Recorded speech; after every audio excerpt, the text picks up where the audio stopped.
ഇവിടെ ഒരു ദാമോദരക്കുറുപ്പ് സാർ ഉണ്ടല്ലോ, എവിടെയാ വീട്? എനിക്കറിഞ്ഞൂടാ. ഓ, പാനി കളഞ്ഞിട്ട് പോയ കുറുപ്പ് സാറ് അങ്ങനെയാണോ? സാർ നമ്മുടെ കമലാക്ഷയുടെ വീട്ടിലല്ലേ താമസിക്കുന്നത്? എന്തിനാ ഭാര്യ ഓടിപ്പോയത്? സാർ ഒരു പഞ്ചപാവമാ. ചെലവിന് കൊടുക്കാൻ വയ്യതായപ്പോ അവളോട് പാട്ടിന് പോയി. ആട്ടെ, നീ എവിടുന്ന് വരുന്നു? കുറച്ച് കിഴക്കുന്ന. എന്നതേ, ആ കവലേന്ന് വലത്തോട്ട് തിരിഞ്ഞാൽ 3ാമത്തെ വീടാ. ശരി.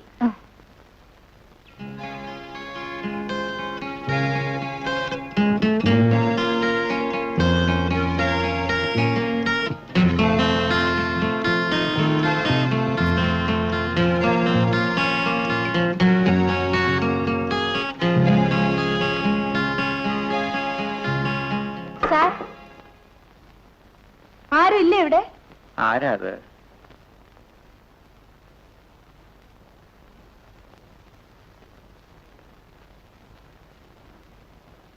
ദാമോദരക്കുറുപ്പ് സാറാണോ? അതെ. സുഖമില്ലേ? 4-5 ദിവസമായി ഒരു കുളിരും പനിയും, അനങ്ങാൻ വയ്യ. അയ്യോ, നല്ല പനിയുണ്ടല്ലോ. നീ ഏതാ കുഞ്ഞേ? എന്റെ പേര് ശോഭ. മരുന്നെല്ലാം കുടിച്ചോ? ഇല്ല. എന്റെ മകളെ കാണാൻ വന്നതാണോ? അവൾ ഇവിടില്ല.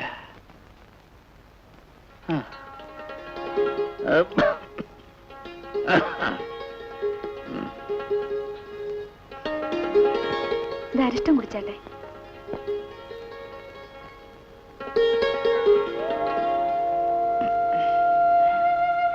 നീ എവിടെന്നാ വരുന്നത്? പിന്നെ ആഹാരം വല്ലതും കഴിച്ചോ? ഇല്ല. നീ എന്റെ മോളെ കൂട്ടുകാരിയാണ്. ഞാനിപ്പോ കാപ്പി ഇട്ടോണ്ട് വരാം.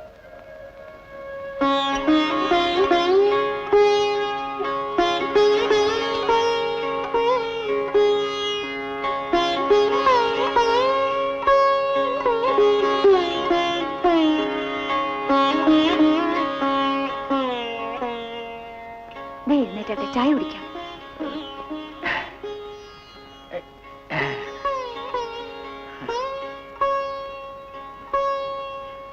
ഒരു പരിചയമില്ലാത്ത നീ ഇങ്ങനെ. മനുഷ്യനെ സഹായിക്കാൻ പരിചയമൊന്നും വേണ്ട. ചായ കുടിക്കൂ.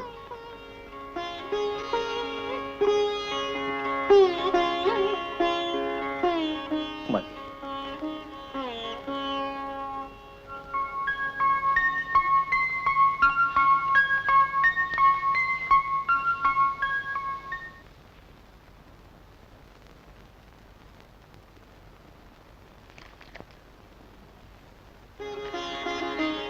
ഈ ഗുളിക കഴിച്ചാൽ പെട്ടെന്ന് അസുഖം മാറുമെന്നും ഡോക്ടർ പറഞ്ഞു.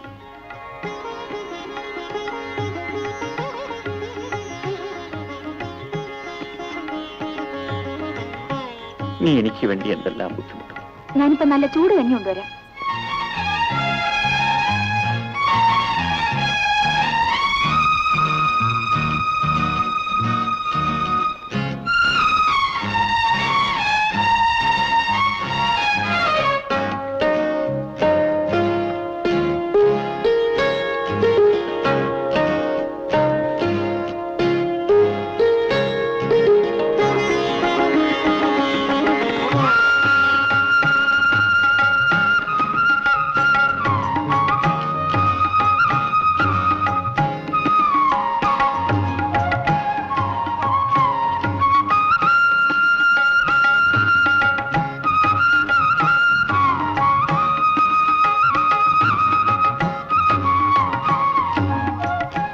ഒരു പരിചയവുമില്ലാത്ത നീ എന്നോട് കാണിച്ച സ്നേഹത്തിനും സഹായത്തിനും എന്ത് പ്രത്യുപകാരമാണ് ഞാൻ ചെയ്യുന്നത്?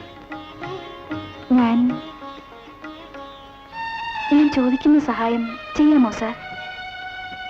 എന്റെ നില നിനക്കറിയാമല്ലോ.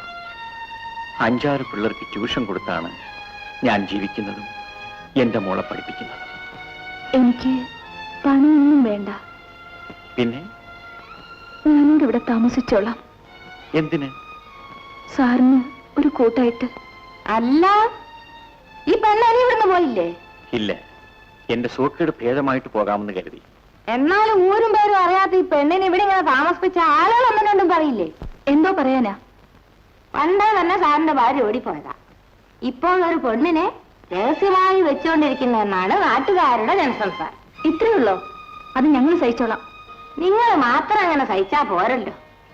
എന്റെ വീട്ടിലിരുന്നോണ്ടേ ഈ വേണ്ടാതീരം കാണിച്ചാണ്ടല്ലോ അതെനിക്കും മാനക്കേടാ. അങ്ങനൊന്നും നടന്നിട്ടില്ല, നടക്കുകയുമില്ല. പിന്നെ കമലാക്ഷി, നിങ്ങൾ വാടകയ്ക്കാണ് വന്നതെങ്കിൽ 2 ദിവസം കഴിഞ്ഞ് ഞാനങ്ങ് തന്നേക്കാം. അയ്യോ, ഞാൻ പോയേക്കാം. നിങ്ങളുടെ പാട് നിങ്ങൾക്ക്. കേട്ടില്ലേ? നീ എനിക്ക് ചെയ്ത സഹായത്തിന് കിട്ടിയ പ്രതിഫലം. ഇനി ഇവിടെ നിന്നാൽ നാളെ നിന്റെ ജീവിതം പാഴായി പോകും.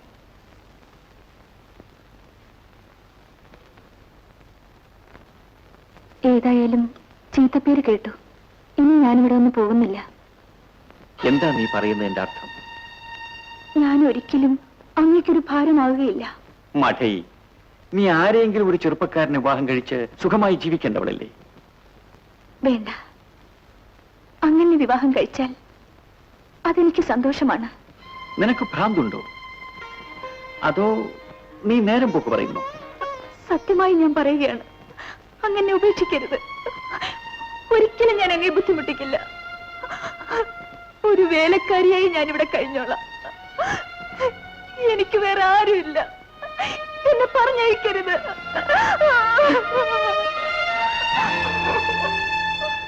ശോഭേ, നമുക്ക് അഭിമാനമൊന്നുണ്ട്. അത് മാത്രം നീ മറക്കരുത്. നീ ചെയ്ത സഹായങ്ങൾക്കൊക്കെ നന്ദി. പോകൂ, പൊയ്ക്കൊള്ളൂ.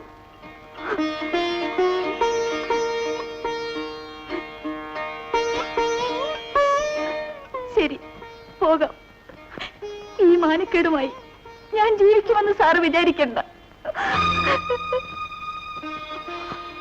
അങ്ങനെ എന്റെ ജീവിതം അവസാനിച്ചു എന്ന് കേട്ടാൽ സാർ ഒരിക്കലും സങ്കടപ്പെടരുത്.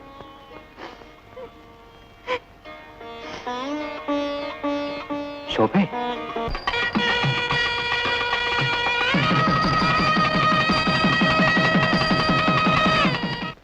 നാട്ടുകാരും വീട്ടുകാരും അറിയാതെ ഒരുത്തന്നോട് പൊറുക്കാൻ നിനക്കെങ്ങനെ ധൈര്യം വന്നടി? അങ്ങനെ പെട്ടെന്നൊരാഗ്രഹം തോന്നി. നിന്റെ അമ്മയച്ഛനും ജീവനോടല്ലേ ഇരിക്കുന്നത്? ഞങ്ങൾ വിചാരിച്ചാൽ നിനക്ക് അന്തസ്സായ ഒരു വിവാഹം നടത്താൻ സാധിക്കില്ലേ? വിവാഹവും മരണവും വിധിയാണമ്മേ. അഹങ്കാരം കാണിച്ചിട്ട് വിധിയാണെന്ന് പറഞ്ഞാൽ മതിയോ? നിന്റെ അച്ഛന്റെ അഭിമാനമെങ്കിലും ഒന്ന് ഓർമ്മിച്ച് നോക്കിയോ? എനിക്ക് നല്ലതെന്ന് തോന്നിയത് ഞാൻ ചെയ്തു. അതിന് ഷഷ്ടിപൂർത്തി കഴിഞ്ഞ് കിഴവനെ കിട്ടിയോളൂ നിനക്ക്? വയസ്സിനോ ചെറുപ്പക്കാരനോ, അദ്ദേഹം ഇപ്പോഴെന്റെ ഭർത്താവാണ്. അതമ്മ മറക്കരുത്. ഭർത്താവ് ഒരു നേരത്തെ ആഹാരം തരാൻ, നിനക്കൊരു നല്ല സാരി വാങ്ങിച്ചു തരാൻ ആ പെൻഷൻ വാദ്യർക്ക് ഗതിയുണ്ടോടി? ഉള്ളതുകൊണ്ട് ഞാൻ തൃപ്തിപ്പെട്ടോളാം. ഒരിക്കലും നിങ്ങളെ ബുദ്ധിമുട്ടിക്കാൻ വരികയില്ല. അയാൾ വാദ്യാരല്ലടി, മന്ത്രവാദിയോ? നിന്നെ കൂടോത്രം ചെയ്ത് വശീകരിച്ചത് വേറെന്തോ കാര്യത്തിന് വേണ്ടിയാ. എന്റെ ചേച്ചിയുടെ ഭർത്താവാണോ? അതെ, ഇരിക്കൂ. അതായത് അളിയൻ. അപ്പുപ്പൻ, അളിയൻ അപ്പുപ്പൻ.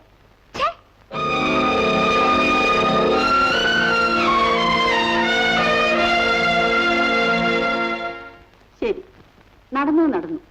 അതല്ലേ ഞങ്ങളും മറക്കാം.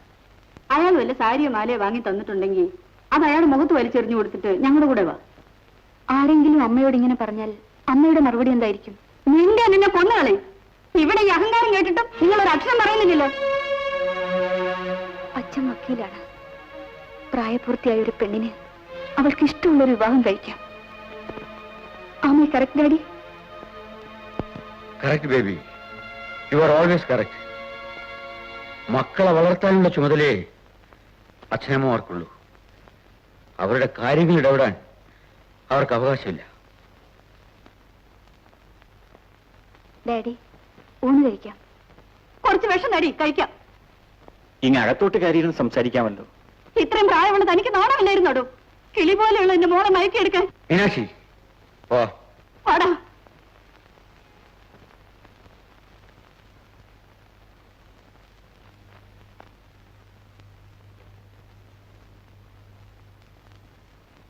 ശോഭേ, എന്താണ് നിന്റെ അർത്ഥം?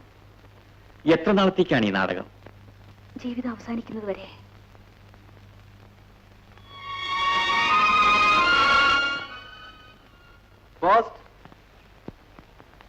ശോഭ ആരാ? ഞാൻ തന്നെ. നിങ്ങൾക്കൊരു രജിസ്റ്റർ ഉണ്ട്.